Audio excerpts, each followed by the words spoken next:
Modern Tamil Nadu பறவைகளுக்கு வணக்கம். இன்றிலிருந்து +2 பொதுத் தேர்வு தொடங்குகிறது. அதனால +2 பொதுத் தேர்வு எழுதக்கூடிய அனைத்து மாணவ மாணவிகளுக்கும் நம்முடைய வாழ்த்துக்களை தெரிவித்துக்கணும். நல்லா எழுதுங்க, கான்சன்ட்ரேட் பண்ணி எழுதுங்க. வெற்றியோ தோல்வியோ கண்டிப்பாக அடுத்தடுத்த படிநிலைக்கு போகலாம் அப்படிங்கிறத மனதில் வைத்து விட்டு எழுதுங்கள் அப்படின்னு சொல்லிட்டு சோக்குள்ள போகும். இது முச்சந்தி நான் உங்கள் சுகுணாதி வாகர். நான் அலெக்ஸ் பாண்டியன்.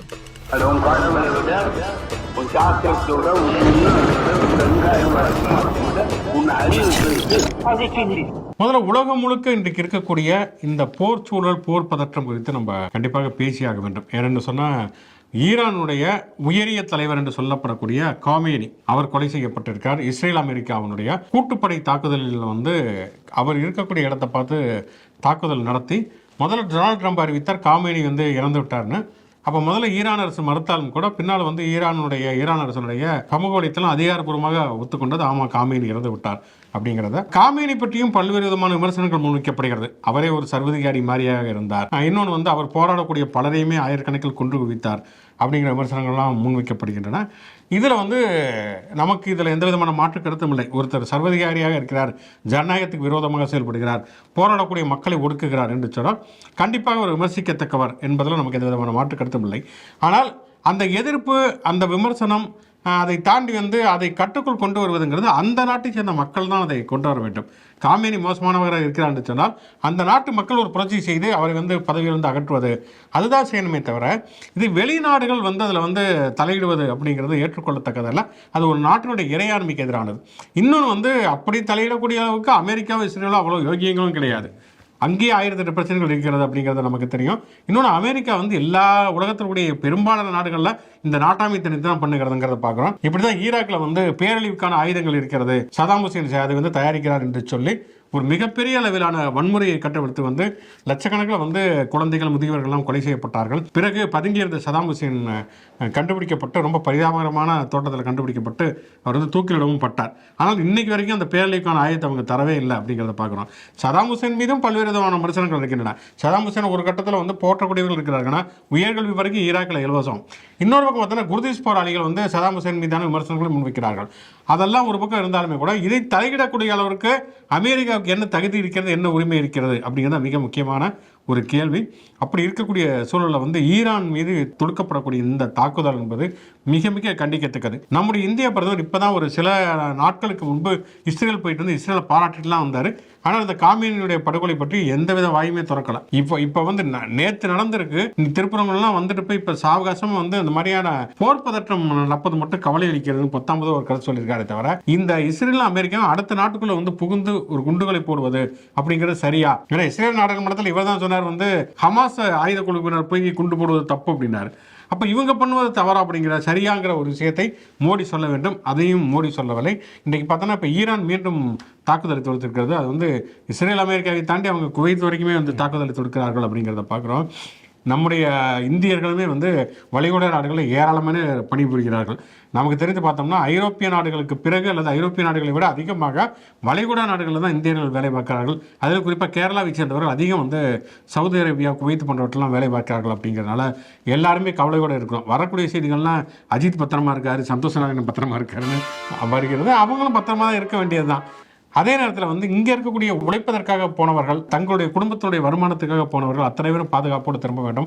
தமிழ்நாடு அரசு நேற்றே அறிவித்திருக்கிறது, நாங்கள் கை கொடுக்க தயாராக இருக்கணும். எம்ஆர் ஜெய்சங்கர், இவர் வெளியுறவுத்துறை அமைச்சர் ஜெய்சங்கருக்குமே தமிழ்நாடு முதலமைச்சர் கடிதம் எழுதியிருக்காரு. ஆனால் இதுவரைக்கும் ஜெய்சங்கர் எந்த விதமான ரெஸ்பான்ஸும் வரல அப்படிங்கிறத பார்க்கணும். ஆக மொத்தம் இன்னைக்கு நம்ம இந்த போர் சூழல், போர் பதற்றங்கிறது குறைய வேண்டும். போர் சூழல் ஆரம்பிக்கிறது ஒரு பக்கம் உயிர்கள் பலியாவதை தாண்டி தங்க விலையெல்லாம் கண்ணாப்பண்ணு ஆயிடுச்சு. ஒரே நாளில் சவரன் ஒரு பவுன் 9,000 ரூபாய்க்கு மேலே ஏறிவிட்டது அப்படிங்கலாம் பார்க்குறோம். அப்போ பொருளாதாரம் என்பதுமே ஒரு நிலைத்தன்மை இல்லாத ஒரு சூழலையுமே நம்ம பார்க்கிறோம். போர் என்பது எதற்கும் எப்பொழுதும் தீர்வு கிடையவே கிடையாது. பேச்சுவார்த்தை மட்டும்தான் தீர்வு அப்படிங்கிறத நம்ம மீண்டும் மீண்டும் வலியுறுத்துகிறோம். எனவே இந்த போர் பதற்றம் தணிக்கப்பட வேண்டும். இந்திய அரசு உடனடியாக தலையிட்டு இதில் தன்னுடைய கருத்தை ஒரு வலுவாக முன்வைக்க வேண்டும். அதே மாதிரி பார்த்தோம்னா இந்த வளைகுடா நாடுகள் இருக்கக்கூடிய இந்தியர்கள் பாதுகாப்பாக நம்முடைய நாட்டுக்கு திரும்புவதற்கான ஏற்பாடுகளை இந்திய அரசு மேற்கொள்ள வேண்டும். போர் செய்திகள்லாம் வர ஆரம்பித்ததுலையே 2 நாட்களுக்கு முன்னாடி ஜெலன்ஸ்கி ஒரு அறிக்கை விட்டிருந்தார். உக்ரைன் அதிபர் அவர் நாடு தான் சமீபத்தில் இந்த போர்னால அதிகம் பாதிக்கப்பட்ட நாடுகளில் ஒன்று. இன்னமும் இன்னமும் அங்கே வந்து போர் வந்து முடிவுக்கு வரல. ஆனால் அவர் வந்து நாங்கள் வந்து இந்த போரில் வந்து அமெரிக்காவுக்கும் இஸ்ரேலுக்கும் ஆதரவு தெரிவிக்கிறோம் அப்படின்ட்டு போட்டிருந்தாரு. அதெல்லாம் நமக்கு என்ன மனநிலையில் பேசுகிறாருன்னே நமக்கு புரிஞ்சுக்க முடியல. ஒன்று அமெரிக்கா வந்து நேரடியாக வந்து போர்களை வந்து நடத்திக்கிட்டு இருக்கு இந்திய உலகம் முழுக்க. அப்படி இல்லைனா எங்கெல்லாம் போர்கள் நடக்குதோ அங்கெல்லாம் வந்து ஆயுதங்களை சப்ளை பண்ணுற வேலைகளை அப்படி அதை வந்து தொடர்ந்து பண்ணிக்கிட்டு இருக்கு. ட்ரம்ப் வந்து ஓட்டு கேட்டு பதவிக்கு வரும்போதே அவர் சொன்ன முக்கியமான அமெரிக்க மக்களுக்கு கொடுத்த முக்கியமான இது வாக்குறுதிகளில் ஒன்று வந்து அமைதியான பூமி, அமைதியான அமெரிக்கா, போர்கள் இல்லாத பூமி அப்படின்னு தான் சொன்னார். அதுக்கப்புறமே வந்து 1000 வாட்டி ஓயாமல் வந்து நோபல் பரிசு கொடுங்கன்ட்டும் கேட்டுட்டாரு. ஆனால் ரெண்டுக்கும் எதிராக வந்து தொடர்ந்து வந்து அண்டைய நாடுகளோட உலக நாடுகளோட வரி போடுறது, இது மாதிரி சண்டை நடக்கிற நாட்டிலலாம் இவரை நேரடியாக போய் பேச்சுவார்த்தை நடத்துறேன்னு சொல்கிறது. ஆனால் இவர் போனதுக்கப்புறம் தான் போர் அங்கே வந்து அதிகமாகுது, இல்லை போய் ஆரம்பிக்கிறாரு. ஸோ அதனால் ட்ரம்ப்புக்கு எதிராக அமெரிக்கர்களே வந்து மிகுந்த எதிர்ப்பு மனநிலையில் இருக்காங்க அப்படின்ட்டு. ஏன்னா வரி விஷயத்திலே வந்து மற்ற எல்லா கட்சிகளும் எதிர்கட்சி உட்பட காங்கிரஸ் உட்பட அங்கே எல்லாமே வந்து அவருக்கு எதிராக தீர்மானம் நிறைவேற்றி அந்த வரியை வந்து ரத்து செஞ்சாங்க. அது தொடர்ந்து இப்பயுமே வந்து அங்கே வந்து அமெரிக்காவிலேயே வந்து எதிர்ப்புகள் எழுது. அங்கே இருக்கிற செனட்டெல்லாம் கூட்டி இந்த போருக்கு எதிரான ஒப்பந்தமும் ஒன்று போடணும், போரை வந்து நிறுத்தணும், அமெரிக்கா வந்து எங்கேயும் வந்து போரில் ஈடுபடக்கூடாது அப்படின்ட்டு. ஆனால் ட்ரம்ப் மாதிரியான சில தனிநபர்களால் வந்து அந்த நாட்டுக்கும் கெட்ட பெயர், தொடர்ந்து மற்ற நாடுகளையும் வந்து உயிர் பலிகளும் அதிகமாகிட்டே இருக்கு. முக்கியமாக வந்து ஈரான்லலாம் வந்து பள்ளி குழந்தைகள் படிக்கிற கல்லூரி பள்ளிகள் மேலெல்லாம் கொண்டு போட்டு முதல் நாளே வந்து 200 மாணவிகள் மரணம் அப்படின்ட்டுலாம் செய்தி வந்துச்சு. ஆனாலும் வந்து போர் வந்து அது நிறுத்துறதுக்கான எந்த அறிகுறியும் இல்லாமல் அடுத்தடுத்த கட்டத்தை நோக்கி நகர்ந்துக்கிட்டே இருக்கு. இவ்வளவு விஷயங்கள் தொடர்ந்து நடக்குது. அமெரிக்கா வந்து தொடர்ந்து இந்த விஷயங்கள் பண்ணாலும் உலக நாடுகள் எதிர்ப்பு தெரிவிக்கலைங்கிறதையும் நம்ம தொடர்ந்து பார்த்துக்கிட்டே இருக்கும். இந்த போர்லையுமே வந்து சைனா, ரஷ்யா மாதிரியான ஒரு 3 நாடுகள் மட்டும்தான் இது வரைக்குமே வாயை திறந்து இதை நாங்கள் எதிர்க்கிறோம் அப்படின்ட்டு சொல்லியிருக்காங்க. மற்ற நாடுகள் வந்து எதிர்ப்பு ஆதரவுன்ட்டு வாயை திறக்கவே, அதாவது எதிர்ப்பு ஆதரவு நிலைக்கு முன்னாடி இந்த விஷயம் சாமா பேசுறதுக்கே வந்து உலக நாடுகள் பயப்படுதா, இல்லை மௌனம் காக்குறாங்களா, வேணும்னு பண்றாங்களா, இந்தியா உட்பட எல்லாருமே அமைதி காக்குறாங்க. இது எல்லாமே வந்து ஒரு ஆபத்தான விஷயம் அப்படின்னு தான் தெரியுது நமக்கு. நேற்று மோடி புதுச்சேரிக்கும் தமிழ்நாட்டில் இருக்கக்கூடிய மதுரைக்கும் வந்து சென்றிருக்கிறார். புதுச்சேரி வந்தோடனே அங்கே பாருங்க ஒரு சிறுமி என்னை படம் வரைஞ்சிட்டு இருக்காங்க அப்படிங்கிற. ஐயா, ஒரு தடவை பண்ணா நம்ம சகிச்சுக்கலாம். வந்து இப்போதான் வந்து ஏதோ எந்த ஒரு ஊருக்கு வந்தப்போ இதே தான் நடந்தது.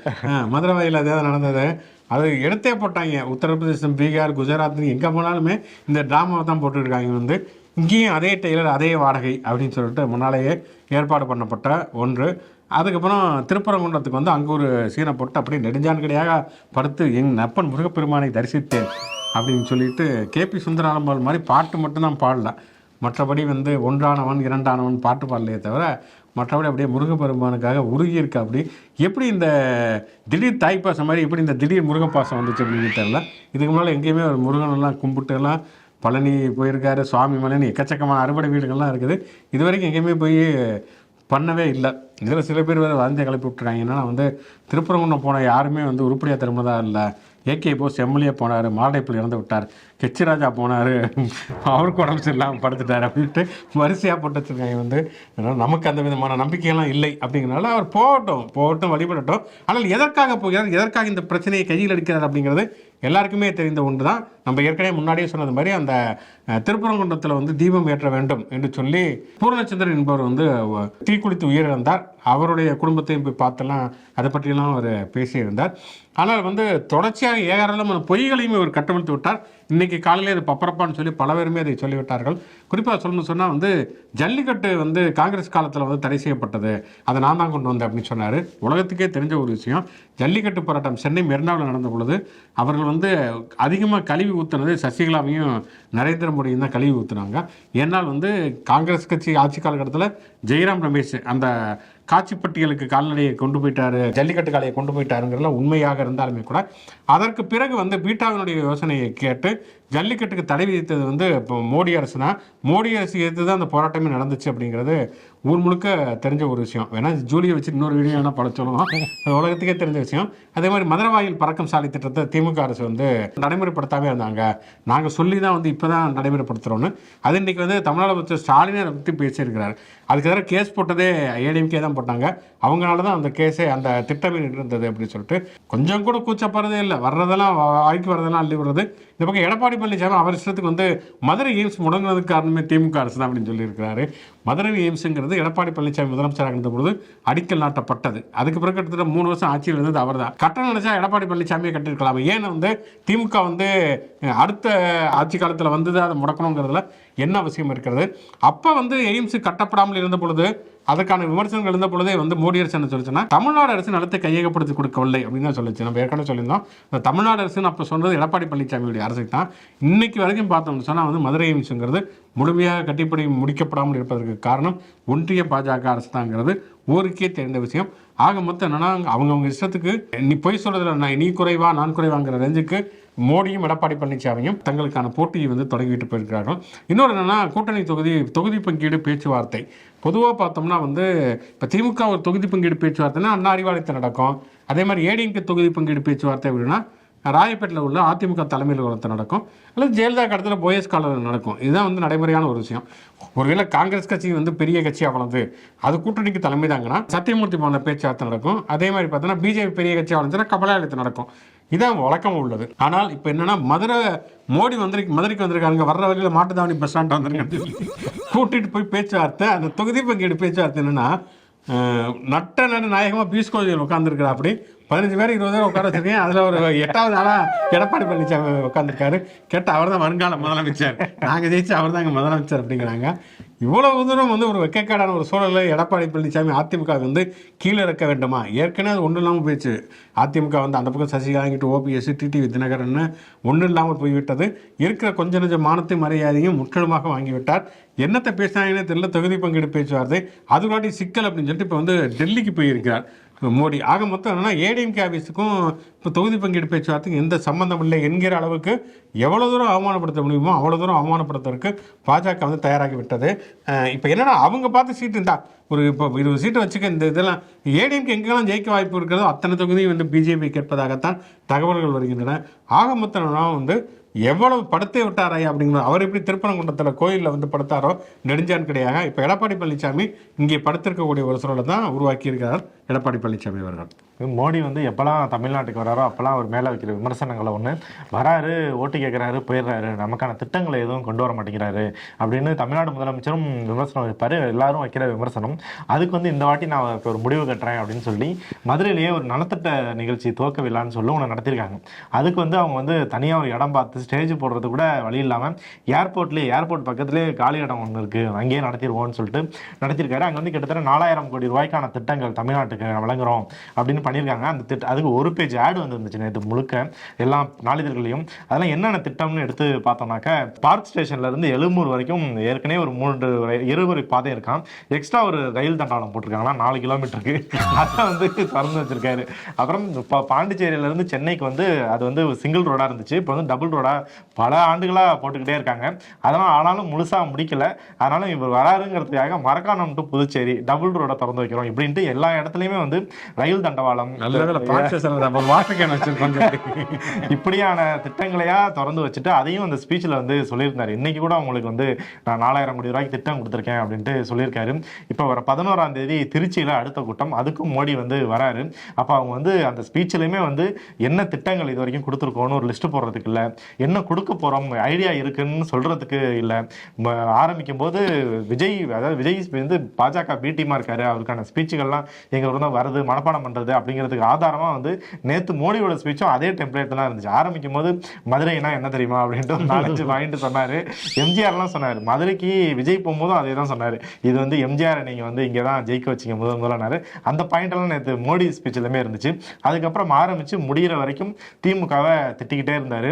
ஊழல் ஆட்சின்ட்டு ஒவ்வொரு டிபார்ட்மெண்ட்லேயே இவ்வளவு ஊழல் நடந்திருக்குன்றாரு. அப்போ அவ்வளோ ஊழல் நடந்திருக்குன்னா இந்நேரம் நடவடிக்கை எடுத்துருந்துருக்கலாம், எடுத்து யாராச்சும் ஒருத்தர் நிரூபிச்சிருந்திருக்கலாம். இது வரைக்கும் நிரூபிக்கிறேன்னு போட்ட எல்லா கேஸும் அந்த இடத்துல தான் நிற்கிது.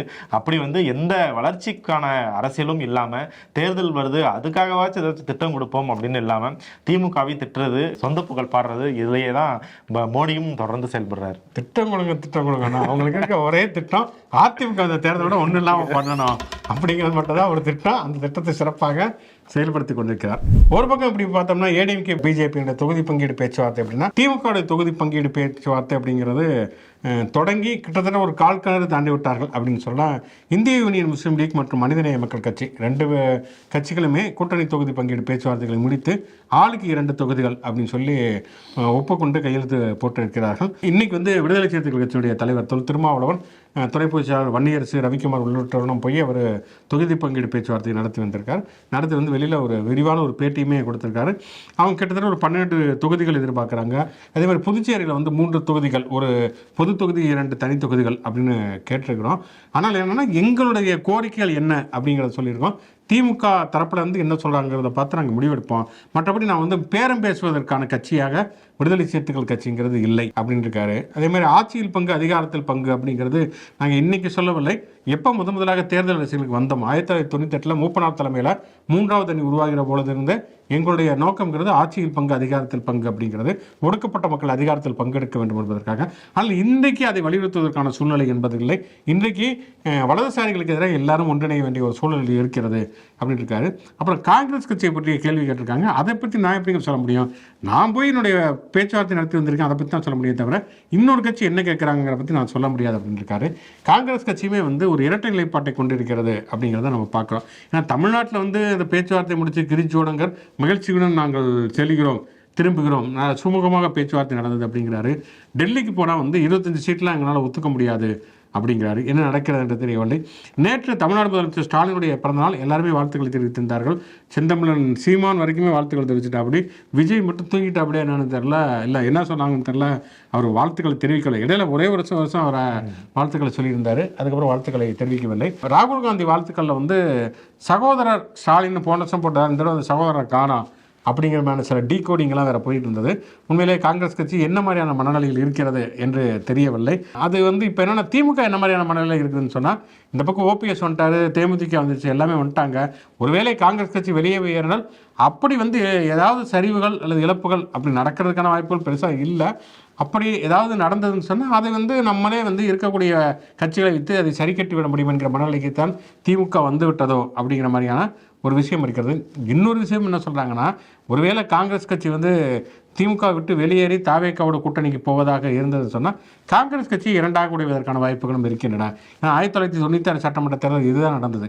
ஜெயலலிதா 5 ஆண்டு காலம் வந்து ஒரு கடுமையான ஊழல் ஆட்சியை கொடுத்தப்ப திருப்பியும் காங்கிரஸ் வந்து ஜெயலலிதாவோட தான் கூட்டணிங்கிறப்ப அன்றைக்கு தமிழ் மாநில காங்கிரஸ் உருவானது, ரஜினிகாந்த் அதற்கு ஆதரவு தெரிவித்தார் அப்படிங்கிறதெல்லாம் பார்க்குறோம். இன்றைக்கும் வந்து காங்கிரஸ் கட்சியில் கிரீச்சோடங்கர், மாணிக்கம் தாகூர், பிரவீன் சக்கரவர்த்தி இந்த 3 பேர் மட்டும்தான் தொடர்ச்சி அதை பற்றி பேசிக்கொண்டிருக்கிறார்கள் அப்படிங்கிறத பார்க்குறோம். அதனால் காங்கிரஸ் கட்சி என்ன முடிவு பண்ணும், காங்கிரஸ் கட்சி தன்னுடைய எதிர்காலத்தை பற்றி என்ன முடிவு பண்ணும்? ஏன்னா தாவேக்காவை நம்பி போனால் என்ன நடக்கும் அப்படின்னு பாருங்க. வந்து அதாவது ஒரு ஸ்கூலுக்கு லீவ் விடுவாங்க, காலேஜுக்கு லீவ் விடுவாங்க, கட்சிக்கு மொத்தமாக லீவ் விடுவாங்க. 10 நாள் வந்து யாரும் எதை பற்றியுமே பேசக்கூடாது, டிவி டிபேட்டில் போய் பேசக்கூடாது, யாரும் எதை பற்றியும் பேசக்கூடாதுன்னு சொல்லக்கூடிய அளவுக்கான ஒரு கட்சி. ஏதாவது எங்கேயாவது சின்ன அசம்பாதம் நினச்சுன்னா ஒட்டுமொத்தமாக தலைமறைவாகி கட்சி ஆஃபீஸையே வந்து இழுத்து முடக்குவது அப்படிங்கிற மாதிரியான இருக்கக்கூடிய ஒரு கட்சி. அந்த கட்சியோட இவங்க கூட்டணி சேர்ந்து என்ன செய்ய போகிறார்கள் அப்படிங்கிற கேள்வியுமே இருக்கிறது. இந்தியா முழுக்க காங்கிரஸ் கட்சி பலவீனமாக இருக்கக்கூடிய ஒரு சூழலில் ஏதோ கேரளாவிலையும் கர்நாடகாவிலையும் தமிழ்நாட்டிலையும் மட்டும்தான் அதுக்கு உயிர் இருக்கிறது. அந்த உயிரையும் சங்கல காலை வச்சு மிதிக்கலாமா அப்படிங்கிறத ராகுல் காந்தி அவர்கள் தான் யோசிக்கணும். ஓகே, இறுதியாக முடிக்கிறதுக்கு முன்னால் ஒரு செய்தி என்னென்னா, அந்த கும்பகோணத்தில் வந்து அத்திவரதர் மறுபடியும் பாதாளத்திலிருந்து வந்து விட்டார் அப்படின்னு சொன்னாங்க. நமக்கு தெரிந்த அத்திவரதர் வந்து காஞ்சிபுரத்தில் ஒரு அத்திவரதர் இருக்கிற, அப்படி அத்திவரதர் வெளியே வந்து விட்டார். இனிமேல் உலகத்துக்கு சுபிச்சம் தான். நாங்கள் அந்த வருஷம் தான் கொரோனா வந்து உலகமே சுருண்டது அப்படிங்கிறதையும் நம்ம பார்க்கிறோம். இந்த அத்திவரதர் வெளியே வந்திருக்கார். என்ன நடக்க போகுதுன்னு தெரில, வெயிட் பண்ணி பார்ப்போம். கடைசியாக ஒரு விளையாட்டு செய்தி. தாவேக்காவுடைய பரப்புரை செயலாளர் நாஞ்சில் சம்பத் என்ன பேசியிருக்காருன்னா, வேலு நாச்சியாரை வந்து கொள்கை தலைவராக நாங்கள் கொண்டிருக்கிறோம். இந்தியாவிலேயே இன்னும் சொல்லப்போனால் தமிழ்நாட்டிலேயே ஒரு பெண்ணை கொள்கை தலைவராக கொண்டிருக்கக்கூடிய ஒரே கட்சி தாவேக்கா தான் அப்படின்னு சொல்லியிருக்காரு. அவர் வந்து திராவிட இயக்கத்திலிருந்து போனவர். அவர் திமுக, மதிமுக மாதிரியான திராவிட கட்சிகளிலிருந்து போனவர். தந்தை பெரியாருக்கு பிறகு மணியம்மையார் தலைவராக கொண்டு திராவிடர் கழகம் இயங்கியது அப்படிங்கிறது அவருக்கு நல்லாவே தெரியும். அப்படி இருக்கக்கூடிய ஒரு சூழலில் மணியம்மையார் திராவிட கழகத்தின் கொள்கை தலைவராக இருந்து அதை வழி நடத்தியவர். எமர்ஜென்சி கொடுமைகளாம் எதிர்த்து வந்து கடுமையான போராட்டங்களை நடத்தியவர், ராவணநிலை நடத்தியவர். அவரை விட்டுட்டு வேலு நாச்சியார் நாங்கள் தான் முதல்ல ஏற்றுக்கொண்டோம் என்று சொல்வது இது வந்து விஜய் பேசலாம் அல்லது ஆதவர்ஜனா பேசலாம். நாஞ்சில் சம்பத் ஒரு பழுத்த அரசியல் அனுபவம் உள்ளவர். அவர் பேசுவது எந்த விதத்தில் சரியானதாக இருக்கும். இன்னொன்று வேலு நாச்சியார் கொள்கை தலைவர்னா வேலு நாச்சிக்கு என்ன கொள்கை இருந்துச்சு அப்படின்னா சொல்லணும். அவங்களுக்கு அன்னைக்கு வந்து அவங்களுடைய அரசாங்கத்தை மீட்டெடுக்கணும், பிரிட்டிஷ் அரசாங்கத்தை எதிர்க்கணும் அப்படிங்கிறது மட்டும்தான் ஒரு கொள்கை. இன்னைக்கு பிரிட்டிஷ் அரசாங்கம் கிடையாது, வேலுநாச்சியாரும் கிடையாது. வேலுநாச்சியாருக்கு எலெக்ஷன் பாலிடிக்ஸ்னா என்னன்னு தெரியாது, விசிலடிக்கவும் தெரியாது.